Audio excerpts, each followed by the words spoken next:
ಕರುನಾಡಿನ ಆತ್ಮೀಯ ಸ್ಪರ್ಧಾ ಮಿತ್ರರಿಗೆ ಇವತ್ತಿನ ಕ್ಲಾಸ್ಗೆ ತಮ್ಮೆಲ್ಲರಿಗೂ ಸ್ವಾಗತ. ಇವತ್ತಿನ ಕ್ಲಾಸಲ್ಲಿ 2025 ಡಿಸೆಂಬರ್ 21ನೇ ತಾರೀಕಿನ ಪ್ರಚಲಿತ ವಿದ್ಯಮಾನಗಳನ್ನು ನೋಡ್ತಾ ಹೋಗೋಣ. ಹಾಗೆ ನನ್ನ ಚಾನಲ್ ಹೊಸದಾಗಿ ನೋಡ್ತಾ ಇದ್ರೆ ಸಬ್ಸ್ಕ್ರೈಬ್ ಮಾಡಿ, ಆದಷ್ಟು ನಿಮ್ಮ ಸ್ನೇಹಿತರಿಗೂ ಶೇರ್ ಮಾಡ್ತಾ ಹೋಗಿ.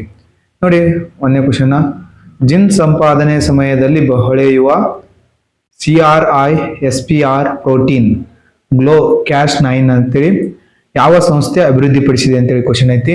ಆಪ್ಷನ್ ಎ ಭಾರತೀಯ ವಿಜ್ಞಾನ ಸಂಸ್ಥೆ ಬೆಂಗಳೂರು ಅಂತೇಳಿ, ಆಪ್ಷನ್ ಸಿ ರಾಷ್ಟ್ರೀಯ ಜೈವಿಕ ವಿಜ್ಞಾನ ಕೇಂದ್ರ ಬೆಂಗಳೂರು, ಆಪ್ಷನ್ ಡಿ ವೈಜ್ಞಾನಿಕ ಮತ್ತು ಕೈಗಾರಿಕಾ ಸಂಶೋಧನಾ ಮಂಡಳಿ, ಬಿ ಬೋಸ್ ಸಂಸ್ಥೆ ಕೋಲ್ಕತ್ತಾ ಅಂತೇಳಿ.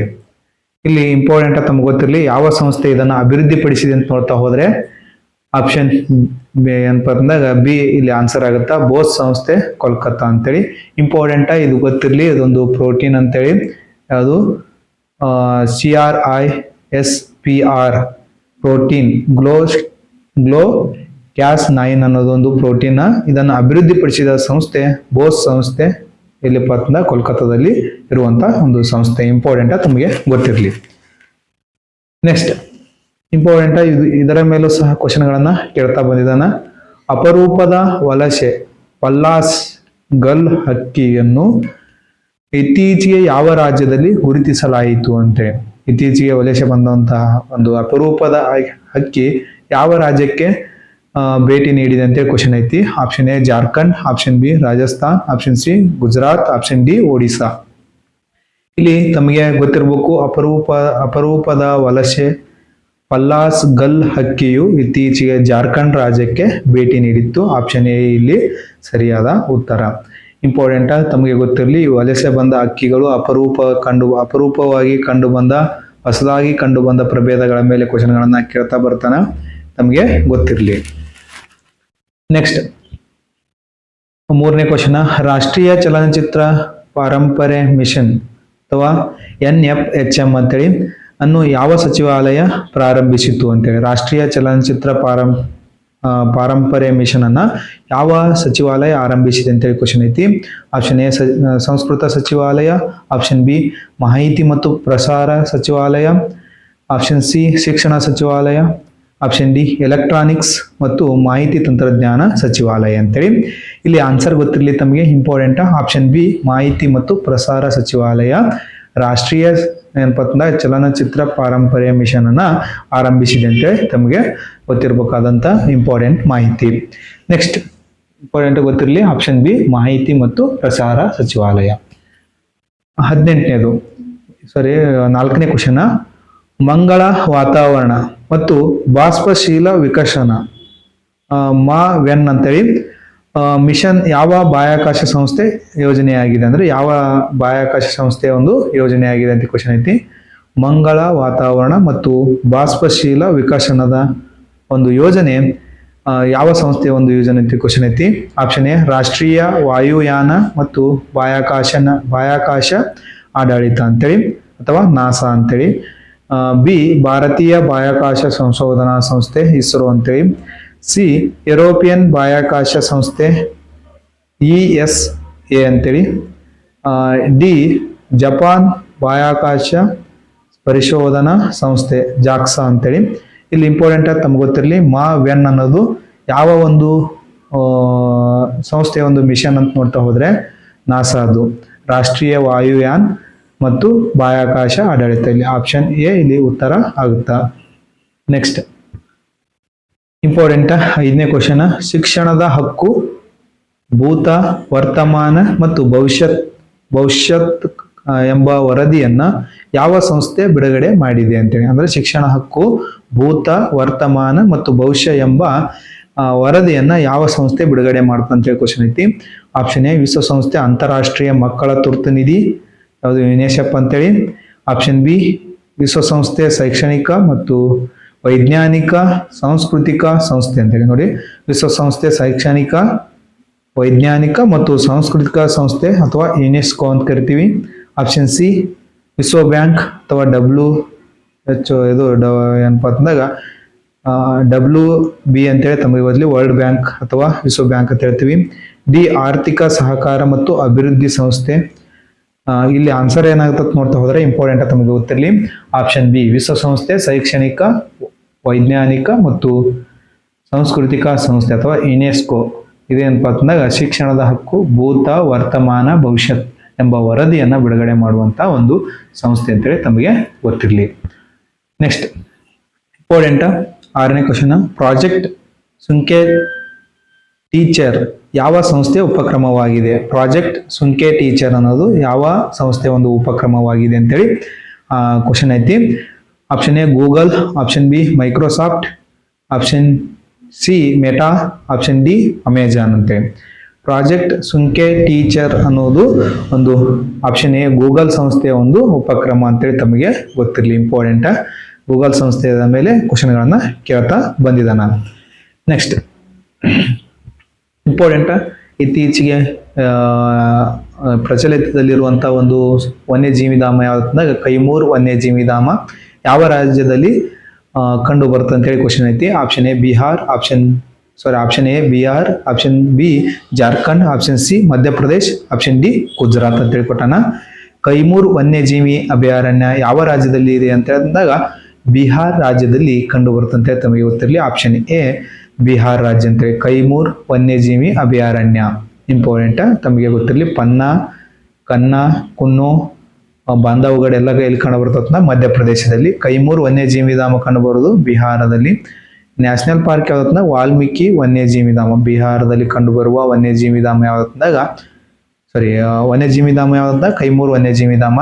ನ್ಯಾಷನಲ್ ಪಾರ್ಕ್ ಯಾವ್ದತ್ನ ವಾಲ್ಮೀಕಿ ನ್ಯಾಷನಲ್ ಪಾರ್ಕ್ ಇಲ್ಲಿ ಕಂಡು ಬರ್ತದ ಬಿಹಾರ್ ರಾಜ್ಯದಲ್ಲಿ. ನೆಕ್ಸ್ಟ್ ಗಿರ್ ನ್ಯಾಷನಲ್ ಪಾರ್ಕ್ ಇಲ್ಲಿ ಕಂಡು ಬರ್ತಂದಾಗ ಗುಜರಾತ್ ರಾಜ್ಯದಲ್ಲಿ ಕಂಡು ಬರುತ್ತೆ ಅಂತೇಳಿ ತಮಗೆ ಗೊತ್ತಿರಲಿ. ಯಾವುದು ಗಿರ್ ನ್ಯಾಷನಲ್ ಪಾರ್ಕ್. ನೆಕ್ಸ್ಟ್ ಈಶಾನ್ಯ ಭಾರತ ಅತಿ ದೊಡ್ಡ ಏರ್ಪೋರ್ಟ್ ನೈಸರ್ಗಿಕ ವಿನ್ಯಾಸ ಅಂತೇಳಿ. ಇಂಪಾರ್ಟೆಂಟ್, ಈಶಾನ್ಯ ಭಾರತದ ಅತ್ಯಂತ ದೊಡ್ಡದಾದ ಒಂದು ಏರ್ಪೋರ್ಟ್ ಅಥವಾ ವಿಮಾನ ನಿಲ್ದಾಣ ಯಾವ್ದಂತಂದಾಗ ನಿಮಗೆ ಗೊತ್ತಿರಲಿ. ಅಸ್ಸಾಮಿನ ರಾಜಧಾನಿಯಾದ ಗುವಾಹಟಿಯಲ್ಲಿ ಶನಿವಾರ ರಾಜಧಾನಿ ಇದೊಂದು ಏನಪ್ಪ ಅಂತಂದಾಗ ರಾಜಧಾನಿ ಅಲ್ಲ, ಅಸ್ಸಾಂ ರಾಜಧಾನಿ ಯಾವ್ದಂತಂದಾಗ ದಿಸ್ಪುರ. ಗುವಾಹಟಿ ಅನ್ನೋದು ಒಂದು ಆಡಳಿತ ಪ್ರದೇಶ ಇದು. ಇಲ್ಲಿ ಒಂದು ಅಂತಾರಾಷ್ಟ್ರೀಯ ವಿಮಾನ ನಿಲ್ದಾಣ ಕಂಡು ಬರ್ತೈತಿ. ಅದರ ಹೆಸರು ಏನಂತಂದಾಗ ಲೋಕಪ್ರಿಯ ಗೋಪಿನಾಥ್ ಬಾರ್ಡೋಲಿ ಅಂತಾರಾಷ್ಟ್ರೀಯ ವಿಮಾನ ನಿಲ್ದಾಣ. ಹೊಸ ಟರ್ಮಿನಲ್ ಈಶಾನ್ಯದಲ್ಲಿ ಅತಿ ದೊಡ್ಡದಾಗಿದ್ದು ದೇಶದ ಪ್ರಥಮ ಪ್ರಾಕೃತಿಕ ವಿನ್ಯಾಸ ಆಧಾರಿತವಾಗಿದೆ. ಅಸ್ಸಾಂ ಪಾರಂಪರೆ ಪ್ರತಿಬಿಂಬಿಸುವ ಬ್ಯಾಂಬೋ ಆರ್ಕಿಡ್ಸ್ ಥೀಮ್ ಇದಾಗಿದೆ ಅಂತ ತಮಗೆ ಗೊತ್ತಿರಲಿ. ಇಂಪಾರ್ಟೆಂಟ್, ಇಲ್ಲಿ ಕ್ವಶನ್ ಏನು ಕೇಳಬಹುದು ಅಂದಾಗ ಈಶಾನ್ಯ ಭಾರತದ ಅತಿ ದೊಡ್ಡದಾದ ಏರ್ಪೋರ್ಟ್ ಯಾವುದಂತ ಕೇಳಿದಾಗ ಲೋಕಪ್ರಿಯ ಗೋಪಿನಾಥ್ ಬಾರ್ಡೋಲಿ ಅಂತಾರಾಷ್ಟ್ರೀಯ ವಿಮಾನ ನಿಲ್ದಾಣ ಅಥವಾ ಗುವಾಹಟಿ ವಿಮಾನ ನಿಲ್ದಾಣ ಅಂತೇಳಿ. ಇತ್ತೀಚೆಗೆ ಮೋದಿಯವರು ಅದನ್ನ ಉದ್ಘಾಟನೆ ಮಾಡಿದ್ರು ಯಾವ್ದಂದಾಗ ಬ್ಯಾಂಬೋ ಆರ್ಕಿಡ್ಸ್ ಥೀಮ್ ಅನ್ನ ಉದ್ಘಾಟನೆ ಮಾಡಿದ್ರು. ಇಂಪಾರ್ಟೆಂಟ್, ತಮಗೆ ಗೊತ್ತಿರಲಿ. ದೇಶದ ಪ್ರಥಮ ಪ್ರಾಕೃತಿಕ ವಿನ್ಯಾಸ ಆಧಾರಿತವಾಗಿರುವಂತ ಒಂದು ಬ್ಯಾಂಬೋ ಆರ್ಕಿಡ್ಸ್ ಥೀಮ್ ಅಂತ ಹೊಂದಿರುವಂತಹ ಒಂದು ವಿಮಾನ ನಿಲ್ದಾಣ ಯಾವ್ದಂದಾಗ ಇದೆ. ಯಾವುದು ಗುವಾಹಟಿ ವಿಮಾನ ನಿಲ್ದಾಣ ಅಥವಾ ಲೋಕಪ್ರಿಯ ಗೋಪಿನಾಥ್ ಬಾರ್ಡೋಲಿ ಅಂತಾರಾಷ್ಟ್ರೀಯ ವಿಮಾನ ನಿಲ್ದಾಣ. ಇದು ಏನಪ್ಪ ಅಂತಂದಾಗ ಯಾವ ರಾಜ್ಯದಲ್ಲಿ ಕಂಡು ಬರ್ತಂತ ಅಸ್ಸಾಂ ರಾಜ್ಯದಲ್ಲಿ, ಅಸ್ಸಾಂ ರಾಜ್ಯದ ಗುವಾಹಟಿಯಲ್ಲಿ ಕಂಡು ಬರ್ತಂತೆ ತಮಗೆ ಗೊತ್ತಿರಲಿ. ನೆಕ್ಸ್ಟ್ ನೋಡಿ ಇಂಪಾರ್ಟೆಂಟ್, ಅಮೂರ್ತ ಸಾಂಸ್ಕೃತಿಕ ಪಾರಂಪರ್ಯ ಸಂಸ್ಕರಣೆಗಾಗಿ ಯುನೆಸ್ಕೋ ಅಂತರ್ ಸರ್ಕಾರಿ ಸಮಿತಿಯ 20ನೇ ಅಧಿವೇಶನ ಯಾವ ದೇಶದಲ್ಲಿ ಆಯೋಜಿಸಲಾಗಿತ್ತು ಅಂತೇಳಿ ನೋಡಿ. ಅಮೂರ್ತ ಸಾಂಸ್ಕೃತಿಕ ಪಾರಂಪರ್ಯ ಸಂಸ್ಕರಣೆಗಾಗಿ ಯುನೆಸ್ಕೋ ಅಂತರ್ ಸರ್ಕಾರಿ ಸಮಿತಿಯ 20ನೇ ಅಧಿವೇಶನ ಯಾವ ದೇಶದಲ್ಲಿ ನಡೆದಿದೆ ಅಂತೇಳಿ ಕ್ವಶನ್ ಐತಿ. Option A Bharat, option B Myanmar, option C Brazil, option D ಪೇರು ಅಂತೇಳಿ.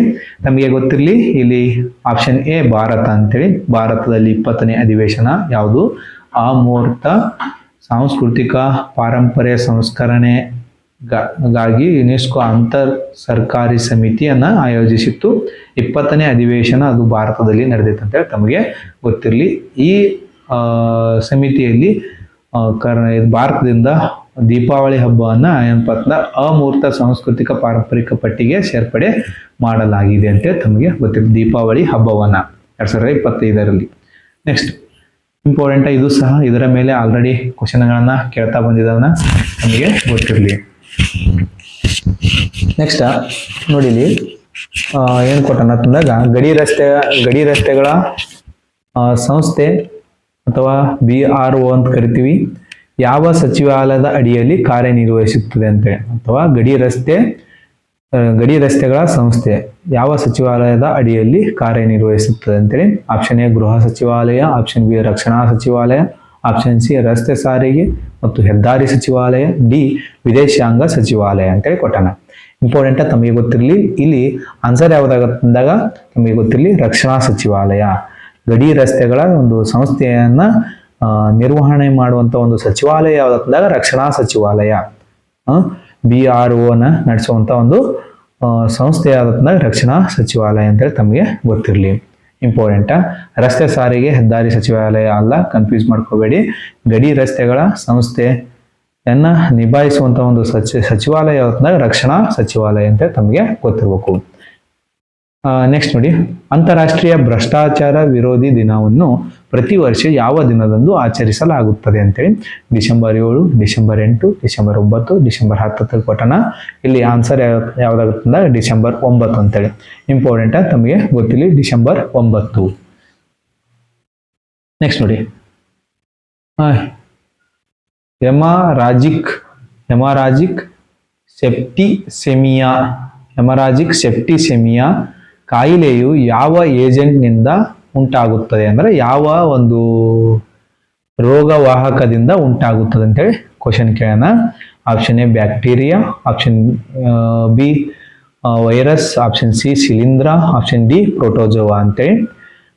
ಹೆಮರಾಜಿಕ್ ಸೆಪ್ಟಿಸೆಮಿಯಾ ಅನ್ನುವುದು ಒಂದು ಬ್ಯಾಕ್ಟೀರಿಯಾದಿಂದ ಬರುವಂತ ಒಂದು ಕಾಯಿಲೆ ಅಂತೇಳಿ ತಮಗೆ ಗೊತ್ತಿರಲಿ. ಆಪ್ಷನ್ ಎ ಇಲ್ಲಿ ಆನ್ಸರ್ ಆಗುತ್ತಾ. ಇದು ಇತ್ತೀಚೆಗೆ ನ್ಯೂಸ್ ನಲ್ಲಿ ಇರುವುದ ಕಾರಣದಿಂದ ಇದು ಕ್ವಶನ್ ಅನ್ನ ತೆಗೆದುಕೊಂಡು ಬರಲಾಗಿರುತ್ತದೆ. ನೆಕ್ಸ್ಟ್ ನೋಡಿ, ವಿಶೇಷ ತೀವ್ರ ಪರಿಷ್ಕರಣೆ 2026 SIR 2026 ಅಡಿಯಲ್ಲಿ ಮತದಾರರ ಪಟ್ಟಿಗಳ 100% ಡಿಜಿಟಲೀಕರಣವನ್ನು ಸಾಧಿಸಿದ ಮೊದಲ ರಾಜ್ಯ ಯಾವುದು ಅಂತೆ. ವಿಶೇಷ ತೀವ್ರ ಪರಿಷ್ಕರಣೆ 2026 ಅಡಿಯಲ್ಲಿ ಮತದಾರರ ಪಟ್ಟಿಗಳ 100% ಡಿಜಿಟಲೀಕರಣವನ್ನು ಸಾಧಿಸಿದಂತ ಒಂದು ಮೊದಲ ರಾಜ್ಯ ಯಾವುದು ಭಾರತ ಅಂತೇಳಿ ಕ್ವಶನ್ ಐತಿ. ಇಂಪಾರ್ಟೆಂಟ್ ಇದು ಸಹ. Option A Kerala, option B Karnataka, option C Rajasthan, option D Gujarat ಅಂತೇಳಿ. ಇಲ್ಲಿ ಆನ್ಸರ್ ಗೊತ್ತಿರಲಿ ತಮಗೆ. 100% ಡಿಜಿಟಲೀಕರಣ ಮಾಡಿದಂತ ಒಂದು ರಾಜ್ಯ ಯಾವ್ದಂದಾಗ ಆಪ್ಷನ್ ಸಿ ರಾಜಸ್ಥಾನ ಅಂತ ತಮಗೆ ಗೊತ್ತಿರಲಿ. ಯಾವುದು ವಿಶೇಷ ತೀವ್ರ ಪರಿಷ್ಕರಣೆ ಅಡಿಯಲ್ಲಿ ಮತದಾರರ ಪಟ್ಟಿಗಳ 100% ಏನಪ್ಪಾ ಅಂತಂದಾಗ ಡಿಜಿಟಲೀಕರಣ ಮಾಡಿದಂತ ರಾಜ್ಯ ರಾಜಸ್ಥಾನ ಅಂತೇಳಿ ತಮಗೆ ಗೊತ್ತಿರಬೇಕು. ಇಂಪಾರ್ಟೆಂಟ್. ನೆಕ್ಸ್ಟ್, ಲಾವಿ ಮೇಳಕ್ಕೆ ಯಾವ ರಾಜ್ಯ ಪ್ರಸಿದ್ಧವಾಗಿದೆ ಅಂತೇಳಿ. ಇಂಪಾರ್ಟೆಂಟ್ ತಮಗೆ ಗೊತ್ತಿರಲಿ. ಈ ಮೇಳಗಳ ಮೇಲೆ ಕ್ವಶನ್ಗಳನ್ನ ಕೇಳ್ತಾ ಬರ್ತಾನೆ. ಲಾವಿ ಮೇಳಕ್ಕೆ ಯಾವ ರಾಜ್ಯ ಪ್ರಸಿದ್ಧವಾಗಿದೆ ಅಂತೇಳಿ. Option A Gujarat, option B Punjab, option C Orissa, option D Himachal Pradesh. Lavi ಮೇಳ ಇತ್ತೀಚೆಗೆ ಎಲ್ಲಿ ಜರುಗಿದೆಯಪ್ಪ ಅಂತ ನೋಡ್ತಾ ಹೋದ್ರೆ ಹಿಮಾಚಲ ಪ್ರದೇಶದಲ್ಲಿ ಏನಪ್ಪ ಅಂತಂದಾಗ ಈ ಲಾವಿ ಮೇಳವನ್ನ ಆಚರಣೆ ಮಾಡಲಾಗುತ್ತೆ ಅಂತೇಳಿ ತಮಗೆ ಗೊತ್ತಿರಬೇಕು. ನೆಕ್ಸ್ಟ್, ಎಲ್ ನೀನು ಎಂಬ ಪದವು ಈ ಕೆಳಗಿನ ಯಾವ ಭಾಷೆಯಿಂದ ಬಂದಿದೆ ಅಂತೇಳಿ. ಅರೇಬಿಕಾ, ಫ್ರೆಂಚ್, ಸ್ಪ್ಯಾನಿಷ್, ಪೋರ್ಚುಗೀಸ್ ಅಂತೇಳಿ. ಇಲ್ಲಿ ತಮಗೆ ಗೊತ್ತಿರಬೇಕು. ಇಂಪಾರ್ಟೆಂಟ್. ಎಲ್ ನೀನು ಅಂತೇಳಿ ಎಲ್ಲರೂ ಓದಿರ್ತೀರಿ. ಯಾಕಂತಂದಾಗ ಇದು ಪೆಸಿಫಿಕ್ ಸಾಗರದಲ್ಲಿ ಬೀಸುವಂತ ಒಂದು ಉಷ್ಣ ಪ್ರವಾಹ ಅಂತೇಳಿ ತಮಗೆ ಗೊತ್ತಿರಲಿ. ಎಲ್ ನೀನು ಅನ್ನೋದು. ಇದು ಎಲ್ ನೀನು ಎಂಬ ಪದ ಯಾವ ಭಾಷೆಯಿಂದ ಬಂದಿದೆ ಅಂತಂದಾಗ ಸ್ಪ್ಯಾನಿಷ್ ಭಾಷೆಯಿಂದ ಬಂದಿದೆ ಅಂತ ತಮಗೆ ಗೊತ್ತಿರಲಿ. ಅರೇಬಿಕ್ ಭಾಷೆಯಿಂದ ಬಂದಿದ್ದು ಮಾನ್ಸೂನ್ ಅಂತೇಳಿ ತಮಗೆ ಗೊತ್ತಿರಲಿ. ಇಂಪಾರ್ಟೆಂಟ್. ಮಾನ್ಸೂನ್. ಇಷ್ಟು ಇವತ್ತಿನ ಕ್ಲಾಸ್ ಆಗಿರುತ್ತೆ ಸ್ನೇಹಿತರೆ. ಡೈಲಿ ಕರೆಂಟ್ ಅಫೇರ್ಸ್ಗಳನ್ನು ಮಾಡಿ ಹಾಕಲಾಗುತ್ತಾ. ಆದಷ್ಟು ಇದೇ ರೀತಿ ಸಪೋರ್ಟ್ ಮಾಡಿ, ಆದಷ್ಟು ಸಬ್ಸ್ಕ್ರೈಬ್ ಮಾಡಿ, ಲೈಕ್ ಮಾಡಿ, ಕಮೆಂಟ್ ಮಾಡಿ. Thank you. ಬಾಯ್.